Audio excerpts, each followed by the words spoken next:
Hello, everyone, and welcome back to the Andres Escobar Talk Show, Episode 7. This is Julia Laugero, Director of Business Development at Escobar Architecture.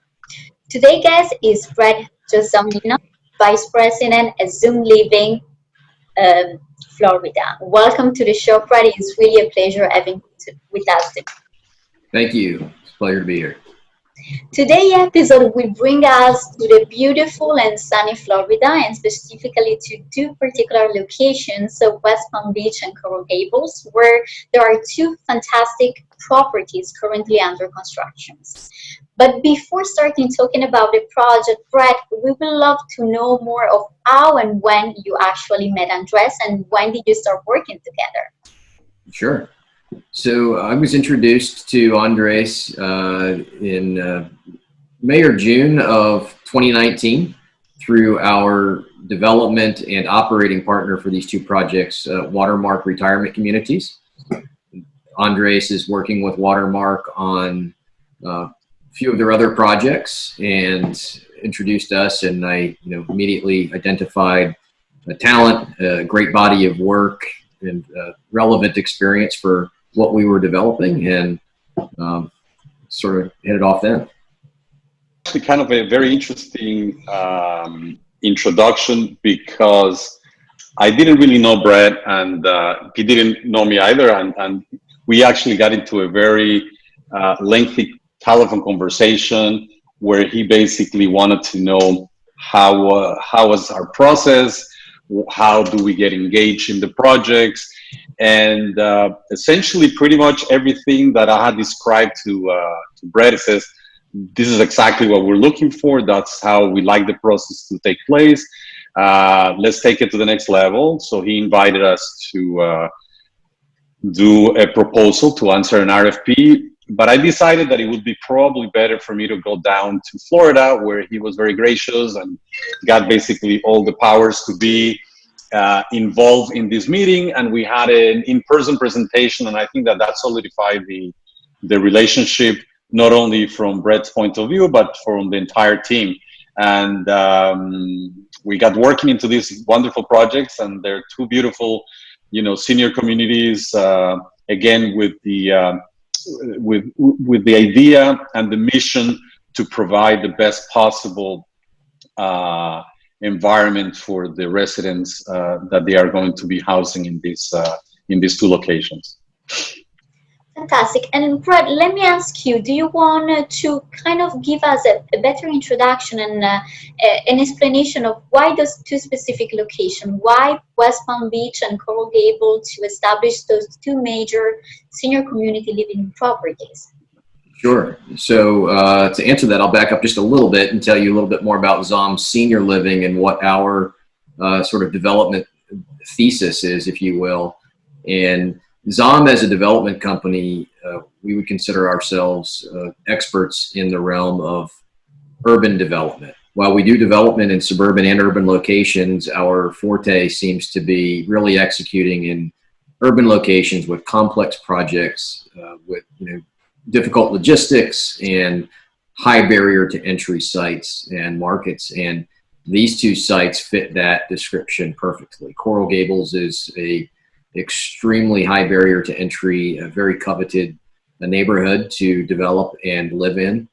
And West Palm Beach is really exploding with new development and growth and investment and in-migration. And both of these urban cores up and down the southeastern coast of of Florida, really represent great places where we want to be, where we want to develop and provide an urban living experience for the modern seniors. And both projects have a great walkability and walk scores right outside the front door. Beginning with Coral Gables, it's right next door to the shops at Merrick Park, which is a iconic outdoor shopping plaza that offers high-end shopping experience, eateries, bars and restaurants and cafes, all right there out the front door of our project. And West Palm Beach is located just half a block south of Clematis Street, which is the historic downtown boulevard up there that leads right to Flagler Drive and the Intercoastal. So both of them have a very established and mature neighborhood surrounding them, and it was it became our responsibility to figure out how to design and tailor a project for existing but very different neighborhoods and audiences and cultures. Yeah, well, how do we approach it? So essentially, one of the things that Zom Living liked about our pertinent experience is that we have had a lot of experience doing high-end condos, high-end apartment buildings, and hospitality. So when you merge the three together, the idea was to create these urban resorts.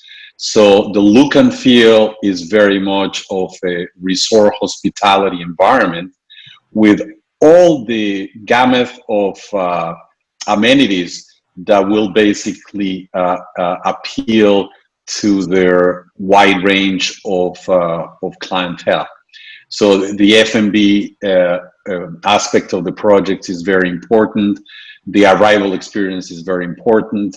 The amenities, meaning areas where residents could lounge and could relax and could participate in activities, whether it is just a gathering or they want to play cards, or they want to go outdoors. And moreover, they actually have a spa component, and the conversations that we had with both Zom and Watermarks was to give a personality that it will be tailor-made for the specific location. So Coral Gables has a specific aesthetic, and West Palm Beach has a slightly different sort of like aesthetic to it, and we kind of like borrowed from the history of the two locations, and what we felt that it would be more appropriate for each one of them. So it's not kind of like one project that looks like the other. They're actually equally well appointed, but they are individually designed for the specific market. And this is something that we actually work pretty much as a team, collaborating with both the operator and the developer. I'm glad you mentioned that hospitality background, just as a sort of design thesis. Something that appeals to us as developers, of course, is the hospitality industry and the experience. And they always seem to be leading in a design standpoint and innovating. And the LeMay Escobar experience, book of work and portfolio there is extensive and very impressive, especially with some extremely high-end condos in Manhattan. But you have to, again, respect that form and function balance, right? Form is one thing, but you also have to maintain that functionality and be able to integrate all of the core competencies of actually operating these communities for a very specific population of people, being the seniors. And that's where the balance and the dance with LeMay and Zom and with Watermark worked, I thought, wonderfully, where we would push and pull and massage the design to really push the envelope and be as innovative as we could, trying to conceal some of the rawer edges of function. They're all still there. These are still beautifully functioning and functional designs and buildings, but you don't have that institutional feel in your face, and that's something that is really important to us and is important to us as we design and innovate moving forward. And another aspect that's very important to us is kind of balancing. It's a delicate balance between hospitality and resort, but also comfortable and approachable and homely, if you will. I consider a lot of the higher end resorts and hotels that we visit for just short-term stays as extremely sensory overload, immersive experiences that are amazing, and oftentimes amazing exhibitions of architecture and elements and design. But you can't live there full time, right? It's just a little bit too much.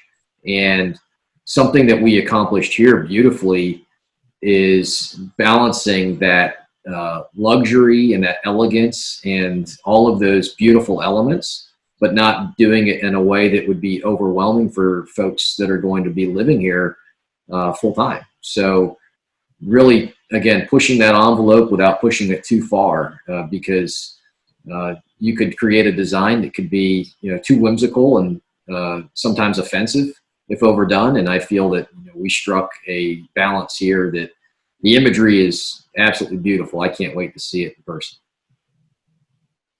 Yeah, and the other thing that is very important and what I really enjoy the most about the collaborate aspect of the project is that the end game is really to provide, as you said, a very comfortable environment. No real edges or a feeling of an institution, because one of the problems with senior communities in the past was that aspect of the clinical aspect of the environment. And what we've done is, even in areas such as memory care or areas that are a little bit more delicate in terms of how you tailor the design, we wanted to make sure that the level of comfort and the detail was, we paid particular attention to it.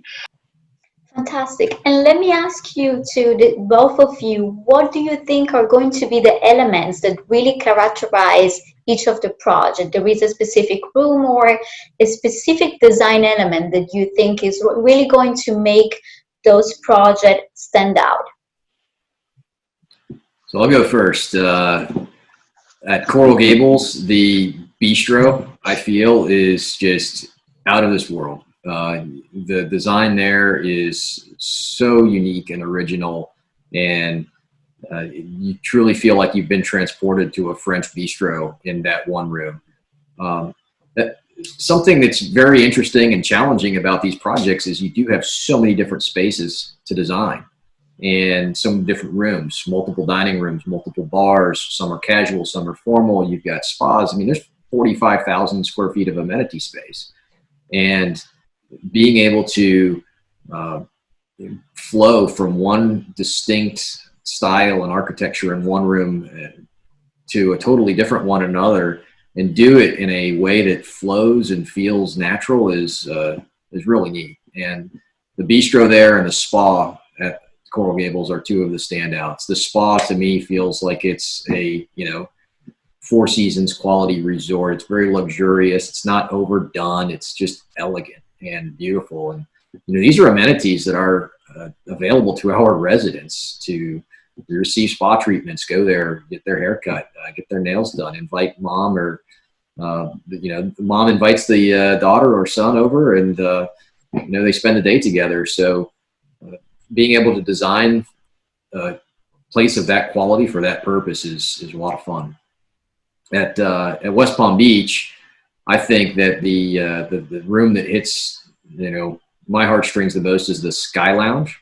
So the Sky Lounge is sort of the modern interpretation of a cabana, right? Rather than being outside under a fabric structure in the sun, the Sky Lounge is a little bit more robust. It's a conditioned room that's immediately off of the pool deck, but it can be open air or it can be conditioned, sitting in the shade, having cocktails, happy hour. But the design there, to me, feels like a luxurious yacht club or a country club, sort of the spot that our residents probably wanted to belong to, and now they do, and they have their own. It's just cozy, great use of textures and woods and furnishings to create a space that just hang out and enjoy a Friday afternoon with friends.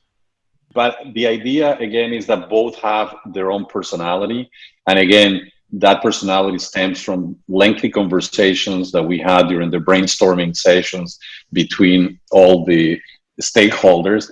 And we basically just put the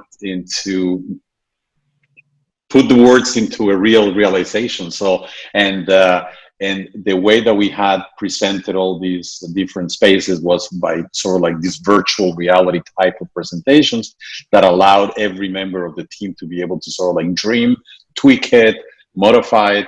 And our spirit as a firm and me as a designer, to me, the most important thing is to see the satisfaction of the clients at the end of the day, and that we managed to accomplish something that we're all proud of. And I think that that is really what makes these two projects an incredible success. Fantastic. Well, I know the projects are under constructions. We cannot wait to really see these outstanding projects and mostly visiting you in Florida very soon. And Brad, was really a pleasure to talk to you today. We really appreciate your time. Was thank And you. thank you. And to all our viewers, thank you for watching and see you to the next episode. Bye.